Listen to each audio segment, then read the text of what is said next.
Guys, meron ako ipapakita sa inyo. Kahapon bumiyahe kami and napansin ko na malambot yung aking rear right tire. Tapos syempre dumaan kami sa gasoline station para magpagasolina, nagpahangin na rin ako. So ngayon babiyahe ako, malambot na naman siya. So malamang merong maliit na butas yung aking gulong. Ayun, makikita ninyo, 13 PSI na lang siya, samantalang 38 PSI yung iba. So ngayon mga boss, dahil meron akong biyahe, wala akong time para magpa-vulcanize. Eto mga boss, meron tayong papakita sa inyong product na ginagamit ko sa gulong ko. Ayan, so upon checking guys, mapapansin nyo malambot na nga talaga yung gulong natin. Medyo dapa na siya. So ito yung ginagamit ko mga bossing, Aeropack tire sealer, inflator. Okay, so maganda rin to, mapapayo ko gumamit kayo nito sa mga mga naka-hybrid, kasi yung mga naka-hybrid wala kayong reserve tire, diba? So para gamitin to mga bossing, sinishake lang maigi, tapos kung mapapansin nyo kanina doon sa loob, diba 13 PSI na lang. So ito na rin yung magsisilbing inflator natin. Sealant na siya na meron na siyang kasamang inflator. So kakabit lang natin siya sa tire valve. Basta kailangan na shake nyo na siya maigi kasi magbabubble yung loob nito Tapos attach nyo na sa tire valve. Yan. Then tanggalin nyo yung cap. Then press. Yan. Makikita nyo guys, medyo aangat din yung ating gulong dyan. Pero ako, usually ginagamit ko rito mga kalahating lata lang. Pero dahil nga 13 PSI na lang yung gulong natin, pwede natin tong ilagay lahat mga bossing. Mura lang naman ang tire sealant na to.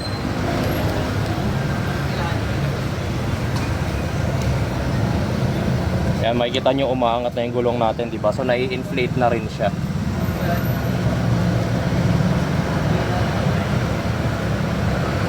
Ayan, so ubusin ko na to, isang bote na to.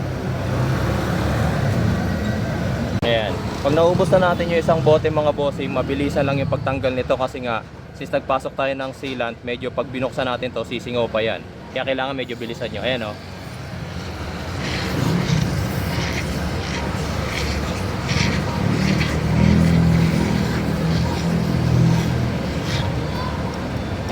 Ayan. Tapos gumamit na lang kayo ng basahan para mapunasan yung nag-mess na yan.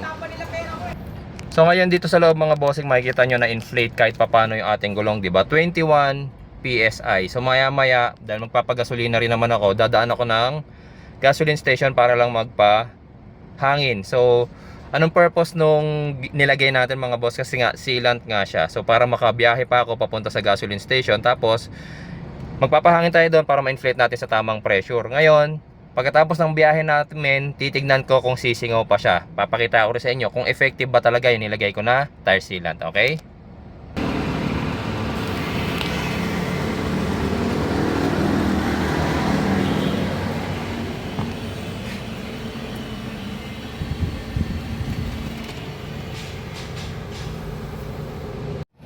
Yan, so okay na yung ating gulong guys, na inflate na natin to 40 PSI. So ngayon 40.4 PSI na lang siya. So mabiyahe tayo, then siguro kinabukasan, check ko bukas kung sumingaw pa ulit tong gulong natin. Okay, abangan nyo yun.